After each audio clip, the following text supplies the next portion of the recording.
What's good, you guys? You know who it is, man. It's your boy, Mr. Relentless Lex, and I'm back like I never left this mother. Yeah, Sirski.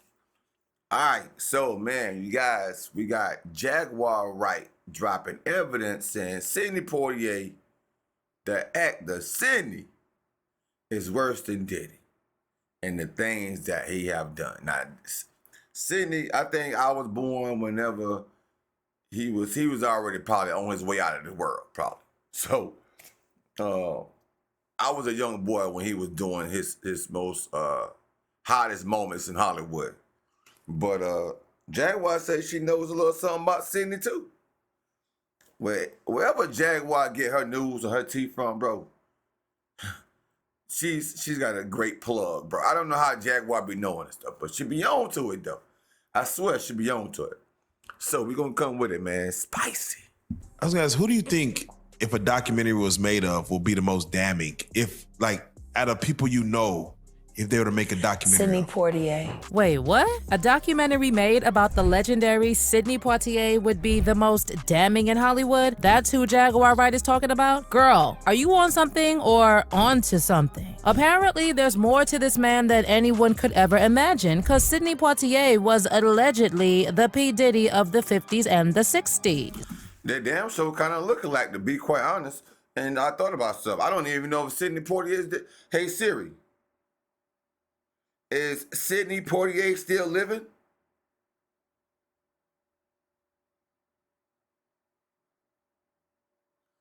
I thought not.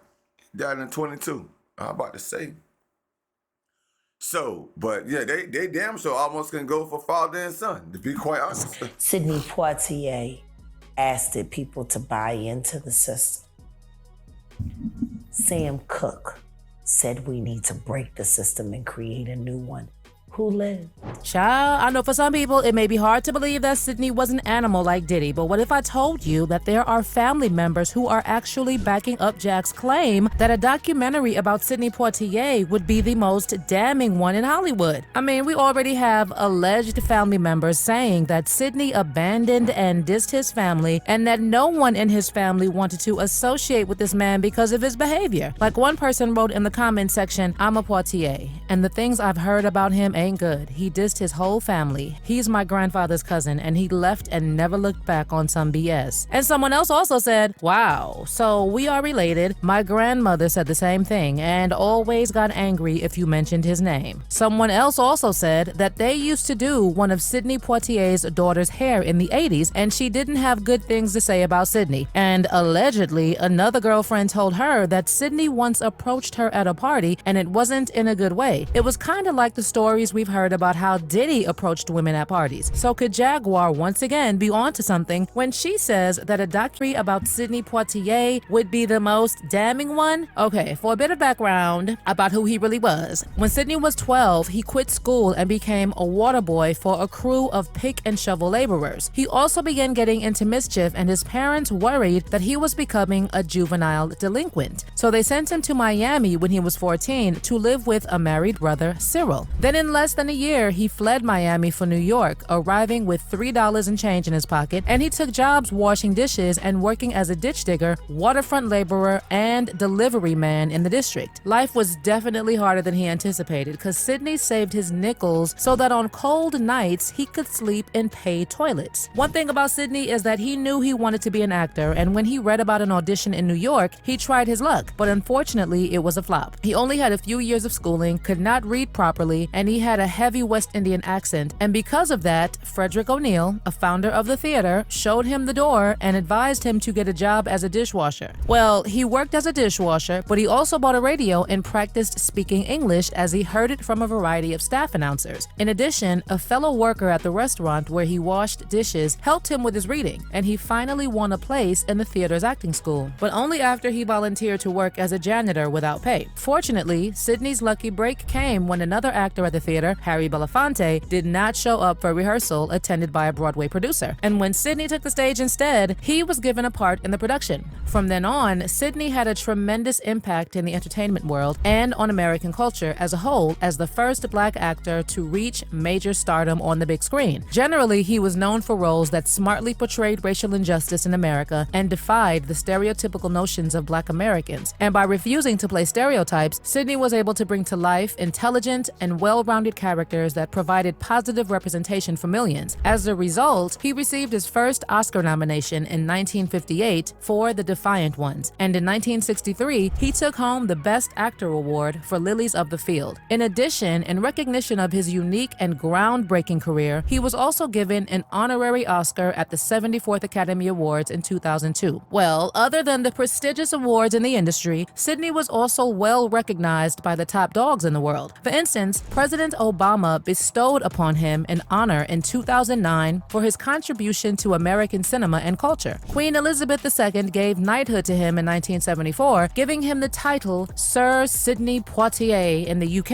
In 1967, Dr. Martin Luther King also paid tribute to him, saying, "He is a man of great depth, a man of great social concern, a man who is dedicated to human rights and freedom." In addition, after moving back to the Bahamas later in life, he was asked to serve as ambassador from 1997 to 2007, and he also served as the ambassador to the UN's UNESCO organization. Again, it's hard to imagine that a man of such stature would be evil, especially if we're talking about Diddy level evil. But apparently and allegedly, he was not a saint, and based on what Jag said, this man may have been worse than Diddy. Baby, I may not know a lot about what Jag was saying, but what I do know for certain is that Sidney made a complete fool of Diahann Carroll back in the day. For those who recall, he was caught up in a steamy affair with Diahann Carroll that lasted for much of the 1960s. So the two of them first laid eyes on each other in 1959 when they were both cast in the movie musical Porgy and Bess. And at the same time, Sidney was married to his first wife, Juanita Hardy, with whom he had 4 daughters, and Carroll, then aged 24, was married to music manager Monty Kaye. In her bombshell 2008 memoir, The Legs Are the Last to Go, Carroll claimed that in 1963, Sidney promised he would leave his wife for her. He then allegedly convinced her that she too should get a divorce so that they could openly be together. What happened was that Carroll kept her end of the bargain and split from her husband and prepared herself to move into a 10-room apartment on Riverside Drive that Sidney Poitier had paid for.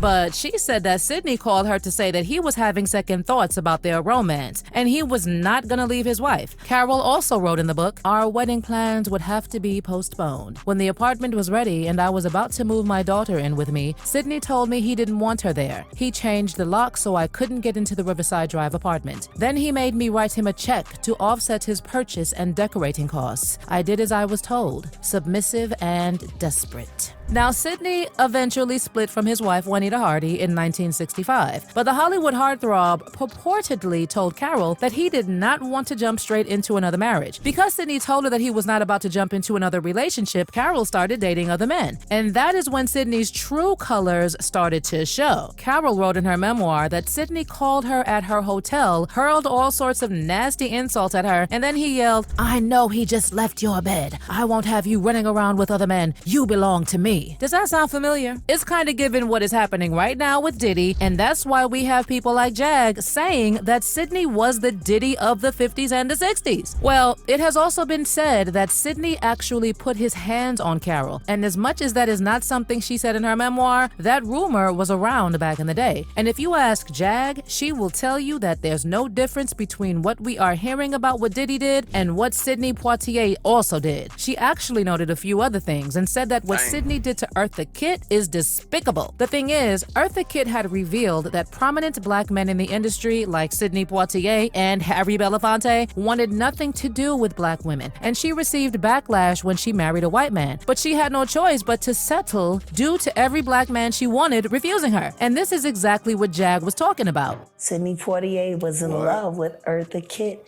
and she wasn't even a dark-skinned Black woman, but she was a Black woman. And do you know what he told her? What the is me being in love with you and walking around Beverly Hills with you gonna do for my career? Jag also said that Sidney told all sorts of lies about Ossie Davis and Ruby D. Apparently, allegedly, there also used to be a rumor in Black Hollywood and Baldwin Hills that if Sidney Poitier showed up to your party, it's because they were watching you. And this is something that Jag also talked about. Basically, Jag was trying to imply that the things we are seeing about Diddy are what was happening with Sidney. Of course, with Sidney, a lot of things cannot be verified because we didn't have the technology like we do now. And many people from his generation are not even alive to tell the stories. But from what little we could gather, do you actually think Sidney Poitier was a nasty man? Do you believe he was the Diddy of the 50s and 60s? Drop those thoughts in the comments section below. Honey, but keeps your I was gonna ask, who do you Man, so you mean to tell me Hollywood been messy ever since the 50s and the 60s? Dang, I mean, I know everybody is human, but dang. This is crazy, man. Out of all, Sidney Poitier, that's crazy. I don't think he's worse than Diddy, but I believe whenever there's money, there's control, you know. I would say that. And as a black man and coming from where he come from, I mean, he been through a lot of hardship. And then he started getting to the money. And then the control came. And that's just what's going on now. But I would have never thought Sidney Poitier, though. That's crazy. I bet Jaguar probably knows so much about a lot of other old actors and movie stars and actresses and R&B and rap. I bet Jaguar probably just got a vault full of stuff in her head. I promise you. How she know about, unless it's documented, I never really would have cared about Sidney Poitier until Jaguar brought it up, said something about it. That's crazy. Man, we want to roll to 100,000 subs, you guys, man. We want that plaque in the back. Right now, we currently need how many more? Let's look. Right now, we currently need 10 more subs. 10 more subs, you guys, and we made it. 10 more subs, 100,000 subscribers, man. Shout out to the whole Relentless Game, man. Shout out to everybody that watching the channel, man, and commenting and liking and everything, bro. I appreciate y'all so much, man. If it wasn't for y'all, there would be no Relentless Lex. I promise you.